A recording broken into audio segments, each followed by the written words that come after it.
Well, Greg, we all know you're a little corny, but let's see how well you know your Nebraska corn. Oh, Is okay. popcorn the same kind of corn that you eat off the cob or out of a can? Yes. No. I meant no. It is not. It's not? No, it's not. It does grow on a cob, but you could actually pop it off the cob. It's hard as a rock. Huh. Interesting. I wish I'd known that. That will be come in handy the next time I play Trivial Pursuit. Nebraska style. Alright, so what's your favorite thing about Lincoln Youth Groups? You know, I love the Lincoln Conference. I love Lincoln.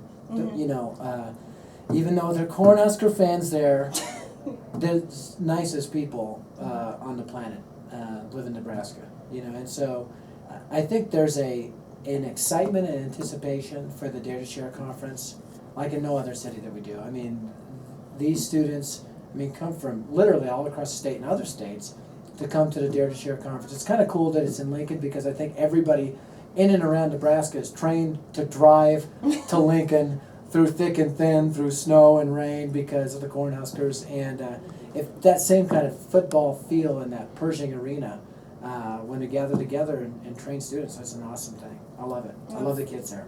That's awesome. I feel the same way. Yeah, I know you do.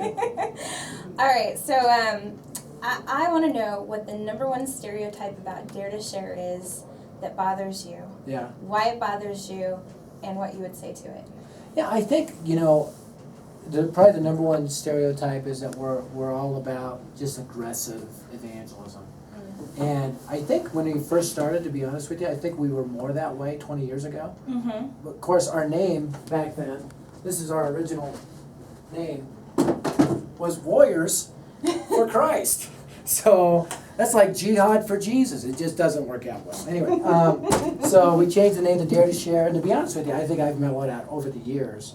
So now our mission is mobilizing teenagers to relationally and relentlessly, reach their generation for Christ. But I think there's a balance between relational and relentless, and I think some people still view us as the relentless side. Mm-hmm. But I think we've changed, and hopefully we'll continue to grow and morph into exactly what God wants us to be. But yeah, it's probably the one that bothers me the most, because I think people think, oh, you're just about, making converts, and we really are about making disciples that make disciples. That's our ultimate vision and passion. But you gotta get them into the kingdom first before you make them like the king, and that's a process.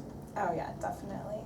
So I guess my last question for you is, if you were to lay out a challenge for the youth leaders and the students in Lincoln that you wanted them to do before they come to conference, what would it be? My challenge would be, don't wait to the conference to share their faith. I'm going to actually tell the youth leaders and students, don't wait for the conference itself to share your faith. Start going for it now. Come to the conference with stories. Start reaching your campus for Jesus Christ. Go to daretoshare.org/videos and get trained right there with the Live the Cause podcast series, and then come out to the event and have stories ready to go, and we'll accelerate it by God's grace even more. So don't wait to the conference. Don't look at the conference as an end, but kind of a culmination point and a springboard for ongoing evangelism. But start going for it now. When is the event again? It is February 17th and 18th in Lincoln, Nebraska at Pershing Center. We hope to see you there. Come on down and join us. Come on down.